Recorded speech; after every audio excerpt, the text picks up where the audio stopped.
Welcome back. You're watching Good Morning Namibia. At this juncture, we'll now be crossing over to our colleague George Moncho, who's on standby in neighboring Botswana in conversation with former teacher of the Northwest region of Botswana, Otjiherero Shitunga. Colleague, it's over to you.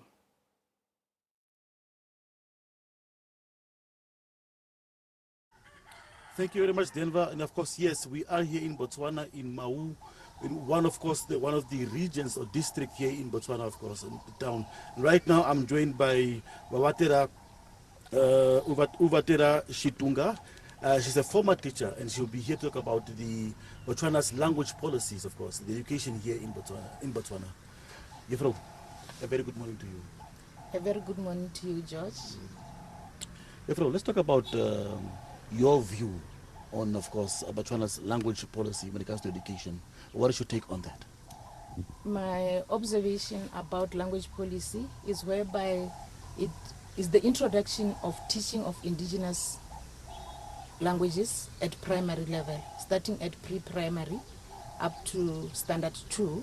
That is whereby the students or the learners, they are taught in their indigenous languages hand in hand with their current program that is there, which was normally taught in English and Setswana.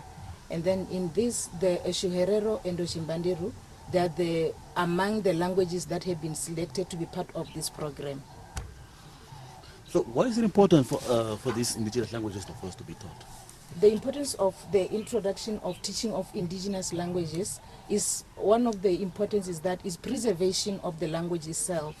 You'll find that the language will be preserved because the learners are not going to be kind of feel out of place when they get to school, but they feel at home, and then it makes learning to be easier at school there. And also the other importance of it is to improve learning at an early age. So these learners, the learning has been made easy for them to learn, because where they don't understand or where they don't comprehend what is being taught in English or Setswana is going to be taught in Otjiherero and Otjimbanderu, which is easier for them. That is the language that they understand better. And then it makes learning to be easier with them. And also the other importance of is the diverse culture appreciation, whereby you just appreciate the culture of Otjiherero and Otjimbanderu. Thank you. Of course, everybody wants to be inclusive when it comes to learning their cultures and, of course, values and stuff like that. I believe that's one of the reasons why this policy is still has been there, of course, to be inclusive of the Herero and Otjimbanderu people.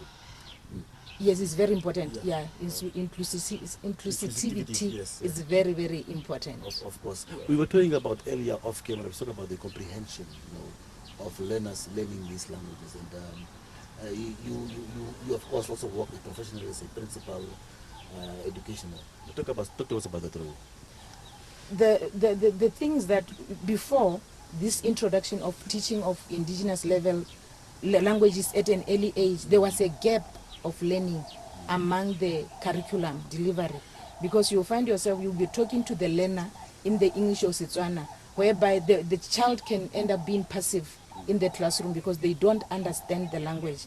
But now with the help of the teacher aides who speak the same language, whereby when they identify that the learner is not understanding the language, they say it in that indigenous language, and then as a result it makes it easier for them to understand what is being taught, and as a result it improves the results of the learners. We have observed improvement in the results of the learners, because when they break from pre-primary to primary, you'll find that when they go to the upper classes there, it is easier for them now to learn because they have improved in their understanding and comprehension of the language. It's back to school for our children back there in Namibia. They are back. Parents took their kids back to school, of course.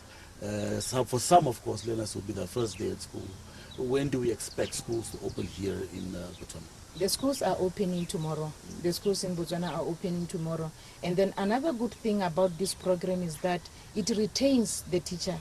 I mean, it retains the learners, because now, because they feel welcomed, if they feel at home, there is a bigger number of retention at schools. Yeah. And then they are aspiring to come to school because they know that they are going to speak in their language. Yes. And also, what has the relation been of parents? You know, you see your child is being taught in Otjimbanderu or Otjiherero. What is the comments from the parents, of course? Do they also feel included in this? The reception so far which we got from the parents, like when we need them, me also as a parent, what I have observed with my nieces and my cousins, sisters, kids, and so on, you find that the reception is very, very positive, because we feel that we are also, our language has been identified, which is Otjiherero and Otjimbanderu, and we know, we have seen our kids or our children improving in their results because of this inclusion, and then we feel proud of ourselves. We pride ourselves in this because it's a very good initiative, a positive one for that matter. Awesome. You are a former teacher. Talk to us about your heydays as a teacher. I'm a former teacher. I used to teach at a secondary school. I had been teaching home economics as a subject, which I started teaching from 2000. I've been teaching for about 17 years. And then after that, I just got promoted to to work now in the education office. And then it was really a good experience. And then with the introduction of, whereby now in the education office, we deal with the schools, whereby we inspect the schools, we support the schools, we ensure that there is curriculum delivery in our schools. So one thing that I like most now in my new post is that I can see that the introduction of this language policy, it made teaching easier and fun. Your message to students out there, like I said, it's back to school today. What is your word of advice to parents? Would be the first time parents take their kids to school today, or those who have been in the trade for so long. What is your message to parents and children out there, or back to school? My message to parents and to the students as they go back to schools is that let them come with a passion, with a vision and a focus. Because of late we have discovered that there is declining in the results of our learners or of our students. And then this decline normally is going to a school. It's like a three-legged pot, whereby the parents, the teachers, and the community, they have to take part in the learning of the learners. But if one leg is suffering, there won't be any results. So when the schools are opening like this, I would urge each and every parent to take care of to take part in helping the learners, the students. Let them not dump them with the teachers, because what we normally find is that the students are dumped with the schools or the teachers, and then the parents will be absent in the learning of their children. So it's very, very critical for every parent to make sure that the assigned work at school is done, and is done on time. It is well done. They make sure that they talk to their learner. Even the character of our children, they have to be mentored by the parents. But most of the time we hear that there is a lot of indiscipline in schools because of absent parents. So let us be a team as parents and the teachers, and definitely we are going to yield good or great results. It takes a village to raise a child, and to make sure that, of course, this child, when you go to school, homework should be done. You know, talk about what is about homework at home. The teaching, I'm told the teaching is only 40% at school, but the homework goes a long way. Why is it important for parents, guardians, to engage their children at home, read more, do the mathematics, do those science projects more at home? Why is this important? The homework policy is very, very important, because one, you will be seeing what is happening at the school. You will be able to know whether there is teaching and learning that is taking place at school. And for you to know that there is teaching and learning at school, there has to be given work every day. Every day work has to be given, and then this work, it has to be marked, and then feedback has to be given. And then normally feedback is given in the form of correction. So when you get home to look at your children's work, you have to find the work. You have to ask your students, what have you learned at school today? What did you do? What homework were you given? What marks did you score? Because what we find nowadays is that work can be given, and then you find that this work is not marked. And then there is a problem there. Then you'll find that there was no teaching and learning. Yes, the teacher was in class, but there was no teaching and learning because there was no feedback from the learner's side. So it's very important that the student need to be taught. After that, they are given work to write, so that you check the level of understanding of the learners. After checking the level of understanding of the learners, you mark the work so that you can check how far has they grasped the information. And that's why at the end you give corrections. And then the parent, to those who don't know how to read and write, I would just ask them to say, every time look at the book, at least see the red pen. If you see the red pen and the cross, you know that this one it was wrong, and then the tick, it simplifies that the work was correct. At least for those parents who don't know to read. If you can do that, the child will also be, will take the work at school very serious, knowing that when I get home, I'm not going to play, but my mother is going to request for my books, or my parents or my guardians are going to request for my books. Hence, it will encourage the learner to learn more, to know that we mean business. Because if we don't do this, their future is going to be doomed. It's also important for parents and teachers to be engaged every now and then, so you can know who is teaching my child. What is the importance of teacher-parent relations? Teacher-learner parents relationship, they are very critical, because the one thing that you get from the parent, you get the background information of the learner. For example, there are those learners who are introverts. There are those who keep quiet when they get to school, but at home they are not like that. You'll be able to identify the gaps in your child to make, because these children, they are different, they behave differently. They will start to be scared at school. Sometimes they see this new person that they don't know before, and then it makes learning, in that case, if you are scared of the teacher, you will not learn. But when you work with the teacher, you'll be able to discuss the welfare of the learner.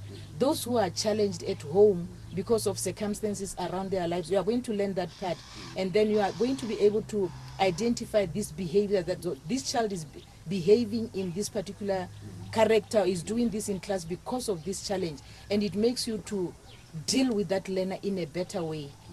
It makes learning to be easier, because you will know that, okay, this one I have to treat each child differently, because they have different issues in life. Of course, of course. Yes. You can't sweep all rooms with the same broom. In this Yes. instance, you must choose a different one. Yes. You know. In conclusion, here from my daughter told me last week that she's scared to go to grade 2 or to the next level because she doesn't know who a new teacher will be.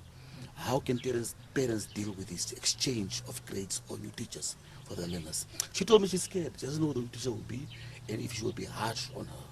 How can parents and learners deal with this? In conclusion. The learners, definitely, they say that because that is what they come across. They see these teachers with different characters, and then when they think of when the schools reopen, because normally that is whereby the teachers are being changed, because you are going to meet a new teacher. That's why now, where the teacher comes in and the parent, we need to motivate the child to say, the teacher is going to treat you well. We have to say things that are positive, things that are going to encourage this learner, that there is no bad thing that you are going to experience to that other upper level, and actually you are going to meet a good teacher. And then also the teachers themselves, because our teachers most of the time nowadays, they are always on their phones. They are always not, there is no mentoring and coaching. And these children, they need us as teachers and parents to coach and to mentor them, so that we can run them through what is happening. The moment we start doing that, they can become better citizens. We are what we are because of our teachers. We became what we are because our teachers believed in us. But the challenge that we are experiencing now in the 21st century learners, we discovered that there is that gap because the gadgets are now taking place. So I would urge parents to make sure that they monitor the use of gadgets, the use of this, everything that is happening. There has to be time whereby you say, maybe its time has come whereby we need to call our learners and our children to say, from 7 to 8, strictly there is no TV, there is no game, PlayStations and what. It is time for strictly learning. And then it is also time for the learners and the teachers and the parents to interact and bond and then talk issues of life. No, thank you very much, Jeffro. That was very insightful of you. Thank you so much. Thank you so much for this information. Thank you so much. I have learned a lot also from this interview. Thank you so much. Thank you very much. Good day. Of course, we have heard it herself from a former teacher, someone who has been in that seat, teaching us, of course. We are thankful for you guys always being there, making us who we are today. Thank you very much, colleagues. It's back to you, Denver, in studio.